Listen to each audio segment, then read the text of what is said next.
I've called in a technician to see if we can get anything useful out of that terminal. The Marines with him will take orders from you. Deploy your troops, and keep that tech alive long enough to get the data.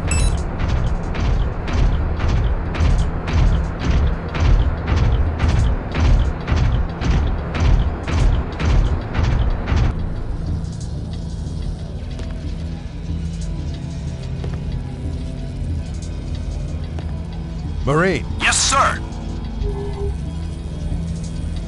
patrol the front wall. Okay, I'll patrol the wall. You, Yes, sir. guard the front door. Front door. Got it. Marine, Yes, sir. watch the back door. Back door, check. You, Yes, sir. guard the control room. Front door, secure. Okay. I'll guard the control room. Control room, secure.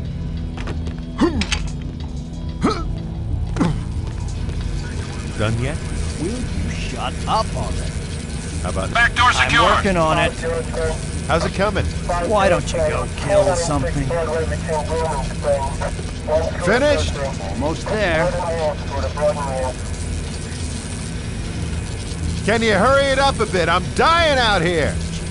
Will you leave me alone? Oh, no problem. I'm just killing. Front wall, secure. What is the matter with you? Any crap. Great. Now I have to start all over. Are we there yet? Oh, blow it out your grenade launcher.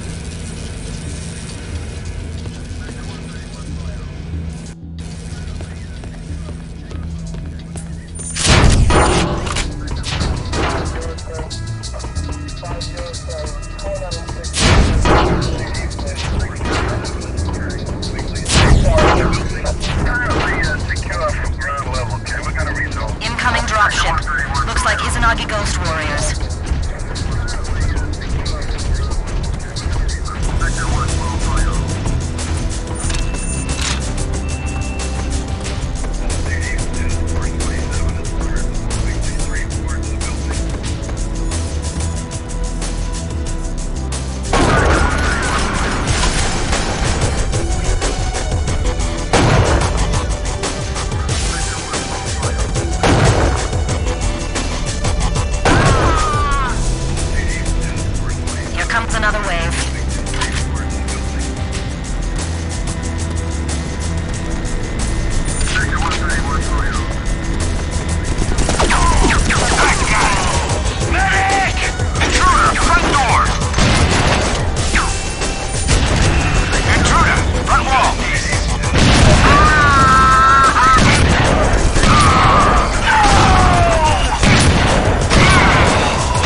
pardoning me for extruding myself in your cabin, It's okay, Naban. What can I do for you?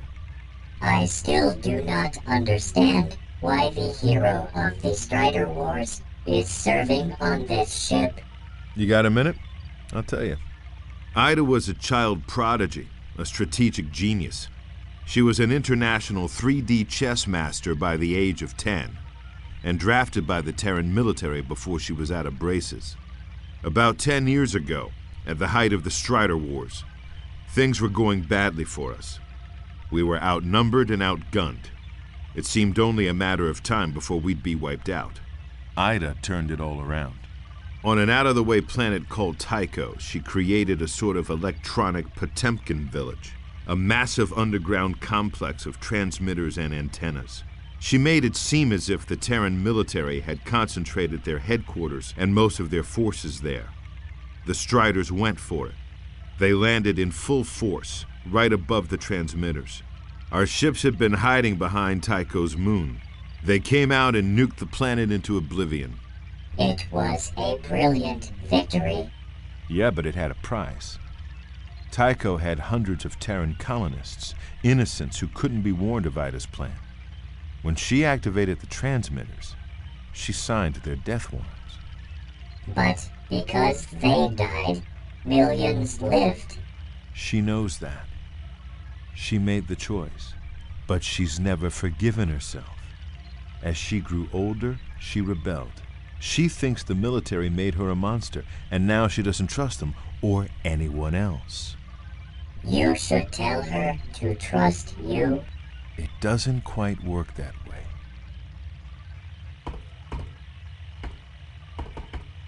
Many pardons, but could we talk later?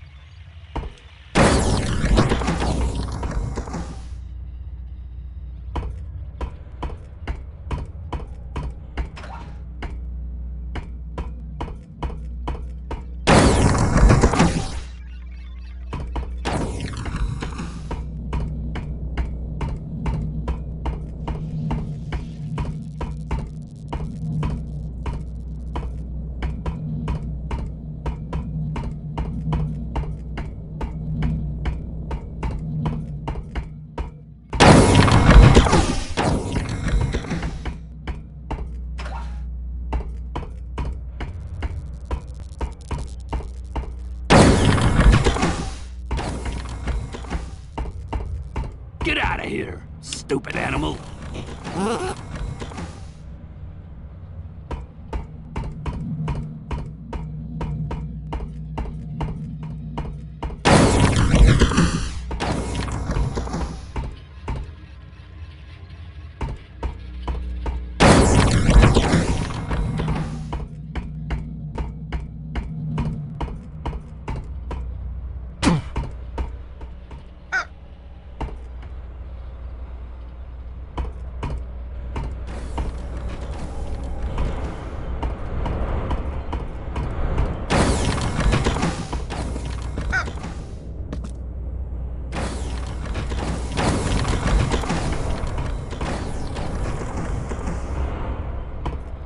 I hope that thing isn't pregnant.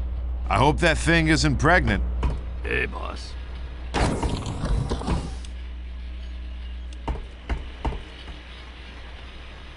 I scrounged some concussion grenades for you, and I finally figured out what to do with that arachnid biomass you found back on Hell. Turned out to be a hell of a weapon. You gotta check it out.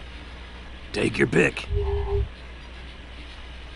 How powerful is the concussion grenade? It sends out a shockwave that'll knock most of your enemies flat on their ass.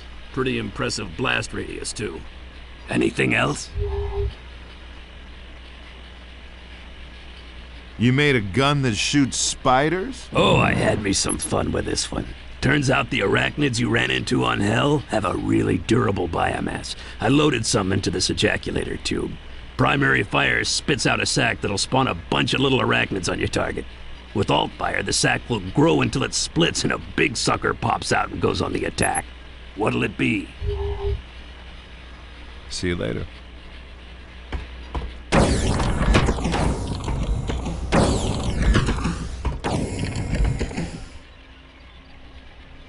Ready for the briefing? Let's do it.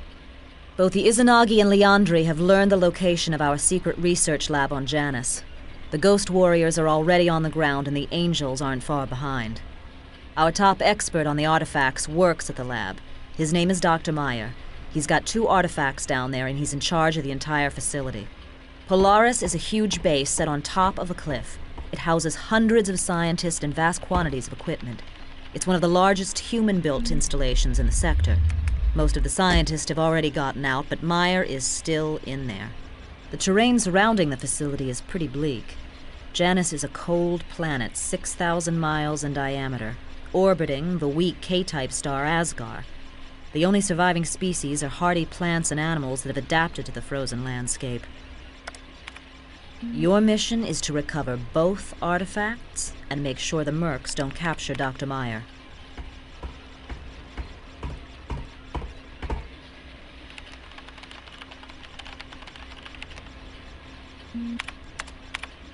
The landing pad is here. The main entrance isn't far away, but you have to go over a bridge to get...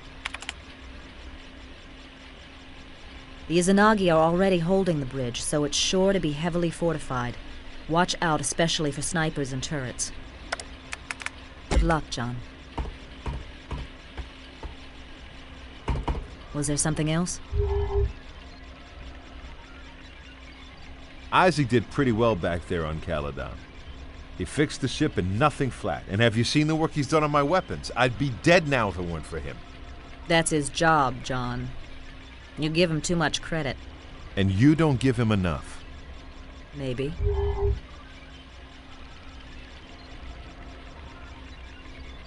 Got anything else on the planet? Not really. Janus is ancient even by cosmological standards, which means it's geologically quiet and cooling off rapidly. Asgar, its sun, has almost consumed the last of its hydrogen fuel and continues to diminish in brightness. Pretty bleak. So my job is to grab the artifacts and rescue this Dr. Meyer. That's it. You can look at the holos again if you want. See you later.